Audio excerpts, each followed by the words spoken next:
TMC versus TMC की लड़ाई अब इलेक्शन कमीशन पहुंच गई है। ऋतुव्रता बनर्जी दिल्ली में हैं 2 दिनों से। इलेक्शन कमीशन से अपने 10 विधायकों के साथ मीटिंग भी किया। इलेक्शन कमीशन ने भी अब जो ममता बनर्जी का टीएमसी है उनको नोटिस दिया है कि आप 6 जुलाई तक अपना जो क्लेम है, काउंटर क्लेम, वो दें ताकि मैं ये देख सकूं कि टीएमसी के असली हकदार कौन है।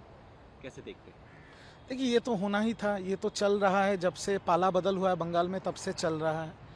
ममता बनर्जी ने तृणमूल कांग्रेस का गठन किया है, तृणमूल कांग्रेस को जन्म दिया है।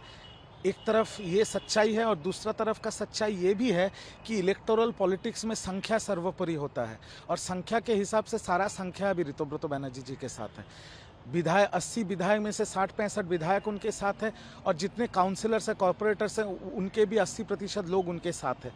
तो उनका नेशनल कमेटी का भी मीटिंग हुआ है, उन्होंने स्टेट चुनाव आयोग को भी बताया था और अभी चुनाव आयोग के फुल बेंच के सामने एक 10 मेंबर का डेलीगेशन को लेकर ऋतुव्रत जी ने जाके अपनी सारी बातें रखी। अभी चुनाव आयोग ने दोनों गुट को चिट्ठी दिया है कि आप 6 तारीख तक आपका बात बताइए, नहीं तो चुनाव आयोग फैसला लेगी। तो जो माहौल चल रहा है यहाँ पर, ममता जी के पास एक शस्त्र है, वो है Subhash Desai versus principal secretary of Maharashtra 2023। ये जो सुप्रीम कोर्ट का जजमेंट है, 5 बेंच का जजमेंट है, जहाँ पर भूतपूर्व चीफ जस्टिस DY चंद्रचूड़ भी थे उस बेंच में, कि अगर एक पार्टी का सारा विधायक भी कहीं और चला जाता है, इसका मतलब नहीं वो पार्टी उनके पास चला जाता है। ये उनका शस्त्र है। ऋतुव्रत जी के पास नंबर्स हैं। अब देखने की बात यह है कि चुनाव आयोग क्या सिद्धांत लेती है, पर चुनाव आयोग जो भी सिद्धांत लेती है, मैं साफ तरीके से पहले भी कहा हूँ, अभी भी कह रहा हूँ, ये हाई कोर्ट होके फिर सुप्रीम कोर्ट जाएगा, आखिर में सारा फैसला सुप्रीम कोर्ट में ही होगा। कह रहे हैं कि टीएमसी को, जो ममता बनर्जी का टीएमसी है, ममता बनर्जी को लोगों ने नकार दिया है, लोगों ने उनको वोट नहीं दिया। अगर उनको वोट दिया होता तो सरकार उनकी होती, इसलिए असली टीएमसी तो हम लोग ही हैं। नहीं, देखिए, ऋतुव्रत जी का कॉन्फिडेंस तो जायज़ है क्योंकि नंबर्स उनके साथ है। आज के डेट में ऋतुव्रत बंदोपाध्याय जी विधानसभा के नेता प्रतिपक्ष हैं, उनके साथ विधायक हैं, उनके साथ कॉरपोरेटर्स हैं, काउंसिलर्स हैं, तो उनका कॉन्फिडेंस होना तो जायज़ बात है। पर ये भी सच्चाई है कि ऋतुव्रत जी हो या कोई भी हो, जो भी जीता है, सब तो ममता बनर्जी के टिकट पे ही जीता है। जो भी विधायक है, उनके जो फॉर्म A और फॉर्म B है, वहाँ पर साइन तो ममता जी का ही है। और बंगाल में तृणमूल कांग्रेस पार्टी का नाम तृणमूल कांग्रेस है, सिंबल घास के ऊपर जोड़ा फूल है, बट बंगाल में तृणमूल कांग्रेस को अगर एक भी वोट मिला है, वो ममता जी के चेहरे पे मिला है। ये भी सच्चाई है। बट ऋतुव्रत जी का कॉन्फिडेंस जायज़ है, उनके पास नंबर है। आने वाले दिन में चुनाव आयोग का सिद्धांत शायद उनके तरफ ही जाने वाला है, इसलिए वो कॉन्फिडेंट है। बाकी तो चुनाव आयोग के सिद्धांत के बाद ही पता चलेगा कि ममता बनर्जी क्या सिद्धांत लेगी। अभिषेक बनर्जी के आसपास किया जा रहा है, CID का, STF का, कोलकाता पुलिस का। अभिषेक बनर्जी काफ़ी चिंतित दिख रहे हैं अपने एसोसिएट्स को लेकर के। वो कह रहे हैं कि ये राजनीति का गंदा खेल खेला जा रहा है। देखिए, अभिषेक बनर्जी जी का तो चिंता होने का बहुत कारण है। आज सुबह जब मैं आपसे बात कर रहा हूँ, आज सुबह एक फिर से नया FIR हुआ है शेबास रॉय को लेकर उनके खिलाफ, कि शेबास रॉय में गलत इलाज होता था, गलत डॉक्टरों को बुलाया जाता था, प्रेशर होता था, ये सब फलाना चीज़ों को लेके आज सुबह उनके ऊपर FIR हो। उनके ऊपर हर थाना में एक नया FIR हो रहा है रोज़। ED की कार्रवाई चल रही है, CBI की कार्रवाई चल रही है, CID की कार्रवाई चल रही है। तो अभिषेक बनर्जी जी का चिंतित होने का बहुत कारण है।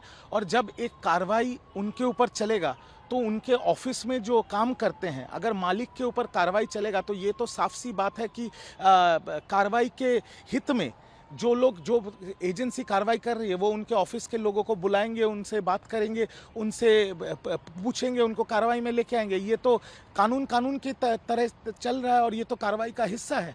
तो इसमें गलत तो मुझे कुछ दिख नहीं रहा है, पर अभिषेक बनर्जी जी का चिंतित होने का बहुत कारण है। आप भी उनके करीबी रहे हैं एक समय में, तो ऐसे मौकों पे क्या एडवाइस है उनके लिए आप? अरे बाबा, मैं उनको कैसे एडवाइस दे सकता हूँ?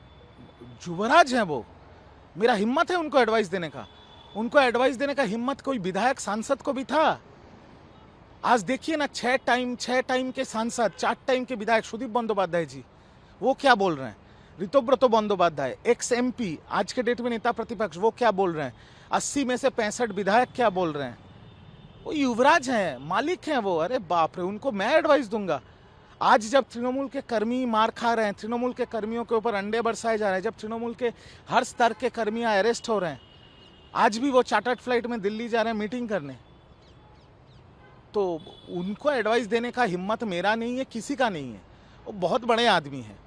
बाकी आगे कानून के हिसाब से चलेगा। क्या करें वो इन सबसे बचने के लिए, कैसे जाएं वो पब्लिक के बीच में? वो तो जा नहीं रहे हैं। तो वो तो उनका बात है ना, कर्म जैसा करोगे वैसा ही भुगतना पड़ेगा। आज ममता जी तो सड़क पे उतर रही है, ममता जी के ऊपर तो कोई अंडे नहीं फेंक रहा है। मैं हफ्ते में 7 दिन में 5 दिन आपको बाइट दे रहा हूँ, मेरे ऊपर तो कोई अंडे नहीं फेंक रहा है, कोई चोर स्लोगन नहीं दे रहा है। तो उनके ऊपर इतना जनता का गुस्सा क्यों है? ये सवाल तो उनको खुद से पूछना है। क्यों हर 28 में से 20 MP जब छोड़ के जा रहे हैं, क्यों सब उनके खिलाफ बोल रहे हैं? 80 में से 65 विधायक जो छोड़ के जा रहे हैं, वो क्यों उनके खिलाफ बोल रहे हैं? हर तृणमूल कर्मी जो छोड़ के जा रहा है तृणमूल कांग्रेस, उनके खिलाफ क्यों बोल रहा है?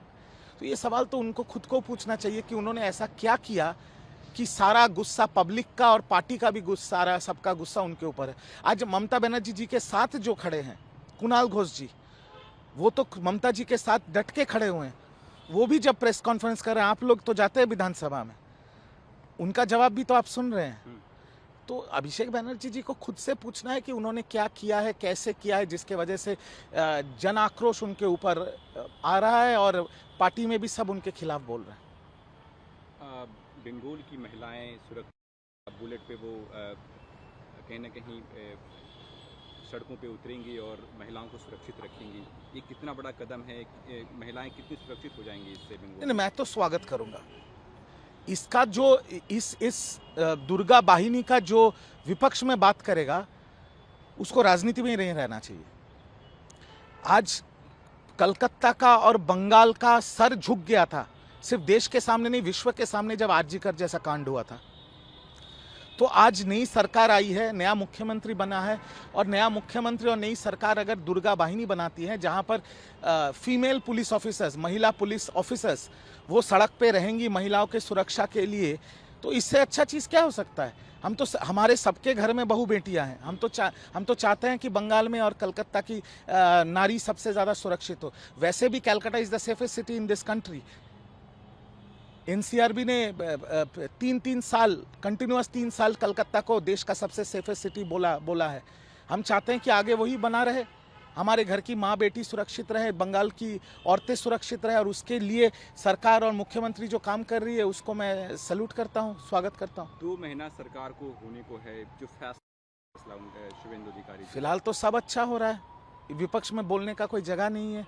हॉस्पिटल्स बनाए जा रहे हैं, 200 एम्बुलेंस दिए जा रहे हैं, 1,30,00,000 औरतों को अन्नपूर्णा भंडार का सेवा मिल रहा है, 3,000 रुपये करके महीना में मिल रहा है, दुर्गा वाहिनी बनाया जा रहा है, देश विदेश से लोग आ रहे हैं, इंडस्ट्रीज आ रहे हैं, बात कर रहे हैं, यहाँ पर सब अच्छा है। मैं तो सिर्फ आपके चैनल के माध्यम से एक ही निवेदन करूँगा, इतना अच्छा काम जो बंगाल की मुख्यमंत्री और पश्चिम बंगाल सरकार कर रही है, इसके ऊपर मतलब पूरा एक घड़े दूध में अगर एक बूंद चूना कोई डाल रहा है, वो है ये एक जो अंडा फेंकने वाला कल्चर स्टार्ट हो गया बंगाल में।